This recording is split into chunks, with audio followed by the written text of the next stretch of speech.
Hello! Howdy, hi everybody. Sam Goodman bringing you another episode of Really Fucking Scary Stories. How are you doing today? I hope that you're doing absolutely marvelous wherever you find yourself in this creepy and crawly world. Before we jump into today's episode, do me a favor, head over to www.palehorse, that's P-A-L-E, horsemedia.co. Go check out all the other podcasts we have going on over there. I just launched another one, which is kind of me hanging out, talking about whatever. It's the Free For All podcast. It's called Hey Y'all with Sam. You can go check that out there, or you can just search it wherever you find podcasts. You'll pretty much find it. So do me a favor, go check that out. Let me know what you think about it. We've got awesome, really fucking scary stories merch over there. We've got Hey Y'all with Sam merch. There's just a really cool shop. It's just a really cool merch shop, if I say so myself. We have these really cool, like, little snapback trucker hats. Well, they're not little. I've got a big head. For most of you that don't know me, I've got like this big fat head.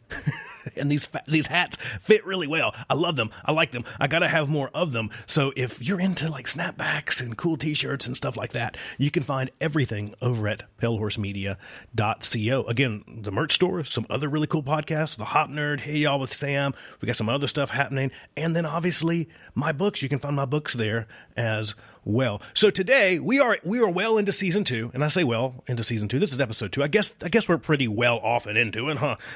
We've kicked it off. It's happening. It's going. Our first episode, we kicked that off with the West Memphis 3. So we're talking true crime stuff. And I've had this true crime itch that I've been wanting to scratch. So buckle up, because today we're going to talk about the murder of Travis Alexander. This is a local murder, a local murder here in the Phoenix area, the greater Phoenix area, that garnered national attention. So let's talk about it.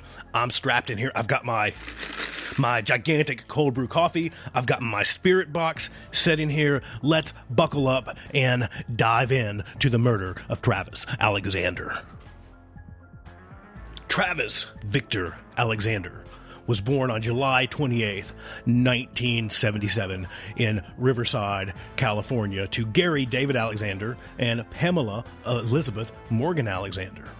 At the age of 11, Travis moved with his paternal grandparents after his father's death in July of 1997.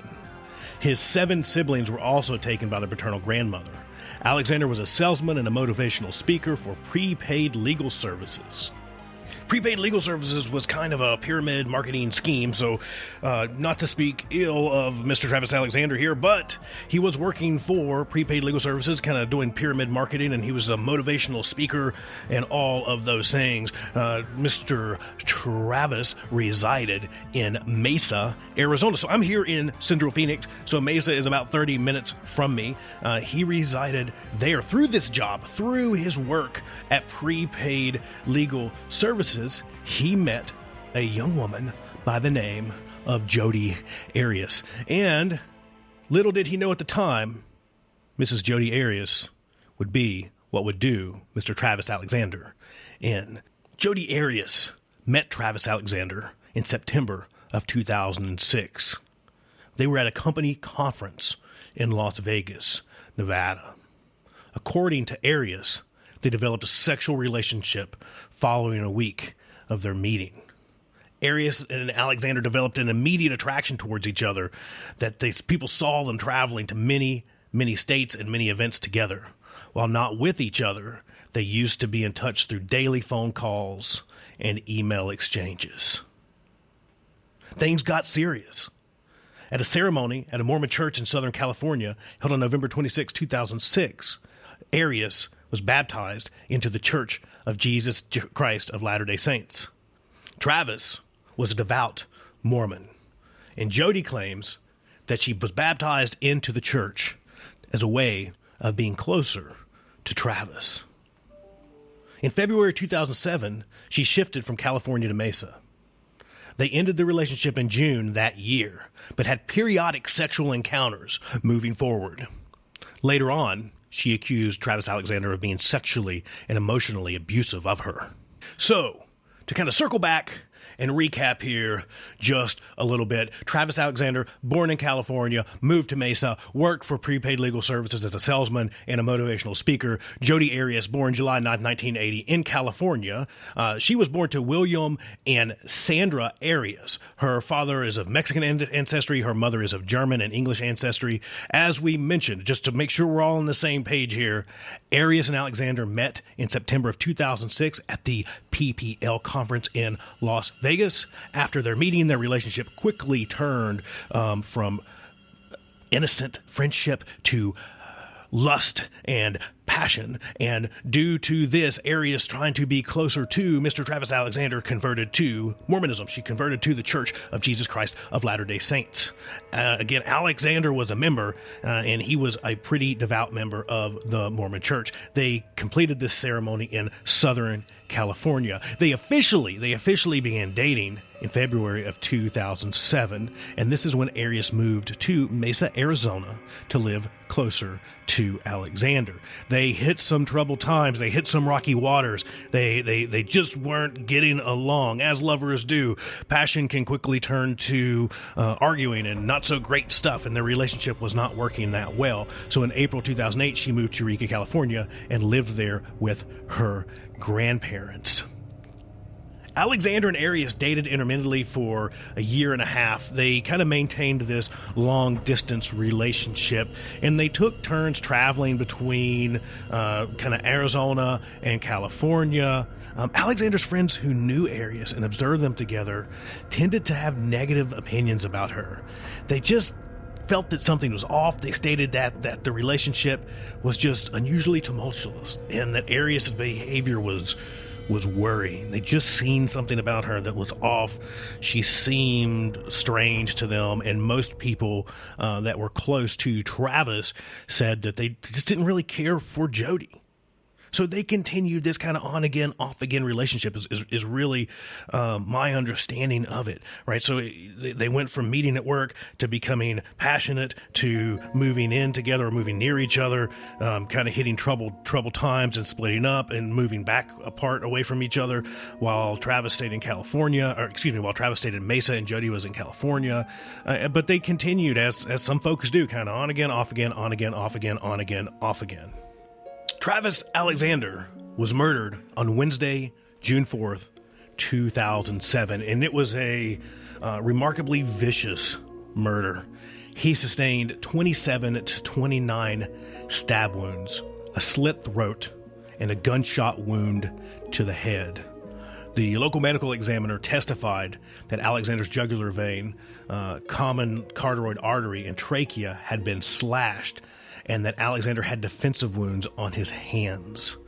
The medical examiner further testified that Alexander may have been dead at the time that the gunshot was inflicted, and the back wounds were shallow. Alexander's death was ruled an obvious homicide. He was later laid to rest in Riverside Olivewood Memorial Park Cemetery. So digging into the case here a little bit, in early 2008, Alexander told people that Arias would be joining him for a work-related trip to Cancun, Mexico. This trip is scheduled for June 15th. In April, Alexander asked to change his travel companion to another female friend. Not looking good, right? He's going, no, Jodi's not going with me. I'm going to take another female acquaintance. On May 28th, and this is kind of important, on May 28th, a burglary, or a suspected burglary, occurred at the residence of Arias' grandparents, whom Arias was living. So remember, she went back to California to live with her grandparents. Among the missing objects was a .25 caliber automatic Colt pistol that was never recovered. This becomes significant later on in the case because there is a .25 caliber shell casing that is discovered at the murder scene. There's a .25 caliber round that's found near Alexander's body. So on June 2nd, between 1 and 3 a.m., Arias called Alexander 4 times, but did not appear to get through to him, according to the phone records, since the longest of the calls were 17 seconds. After 3 a.m., Alexander called Arias twice. The first time for 18 minutes, the second time for 41 minutes. At 4:03 a.m., Arias called Alexander back. Let's make sure I get the phone calls right here. And the call lasted 2 minutes, 48 seconds. Neither these calls nor their transcripts were presented in Arias' trial. At 5:39 a.m., Arias set out to drive south to rent a car for a long trip to Utah, as shown by evidence of gasoline purchases in Eureka.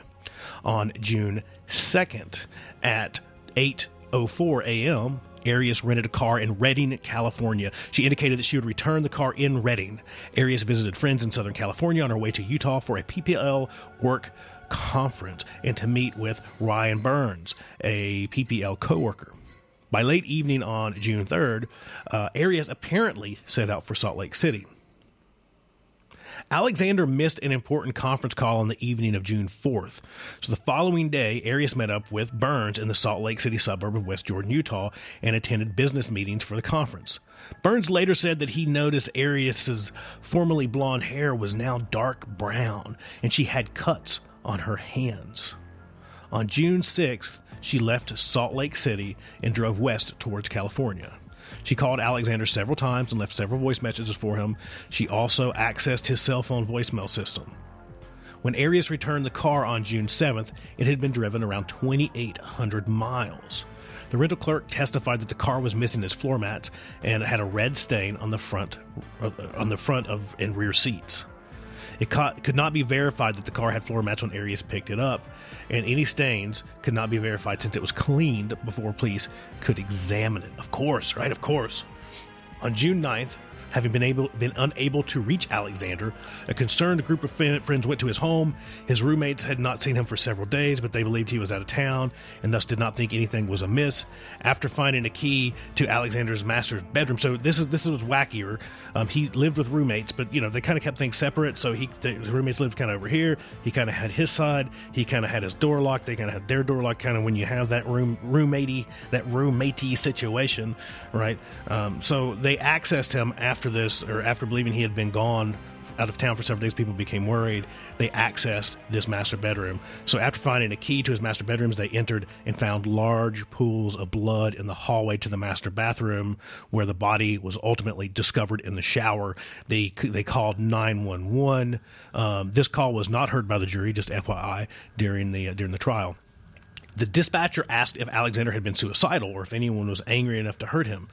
Alexander's friends at this very moment, upon calling 911, they specifically mentioned Arias as a possible suspect, stating that Alexander said that she had been stalking him and accessing his Facebook accounts and slashing his car tires.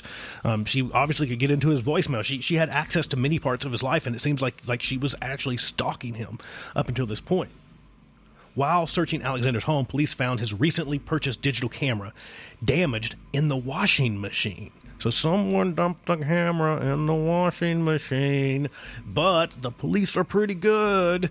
So the police were able to recover deleted images showing Arias and Alexander in sexually suggestive poses taken at approximately 1:40 p.m. on June 4th. The final photograph of Alexander alive, showing him in the shower, was taken at 5:29 p.m. that day. Photos taken moments later show an individual believed to be Alexander profusely bleeding on the bathroom floor. A bloody palm print was discovered along the wall in the hallway. It contained DNA from both Arias and Alexander. On June 9, 2008, Arias was indicted by a grand jury in Maricopa County for first-degree murder of Alexander. She was arrested at her home 6 days later and extradited to Arizona on September 5th. Arias pleaded not guilty on September 11th. During this time, she gave several different accounts about her involvement in Alexander's death. She originally told police that she had not been in Mesa on the day of the murder and had last seen Alexander in March of 2008. Arias later told police that 2 intruders had broken into Alexander's home, murdering him and attacking her. 2 years after her arrest, Arias told police that she killed Alexander in self-defense, claiming that she had been a victim of domestic violence. During the trial, there was tons and tons and tons of evidence presented, things having to do with the rental car. We talked back about the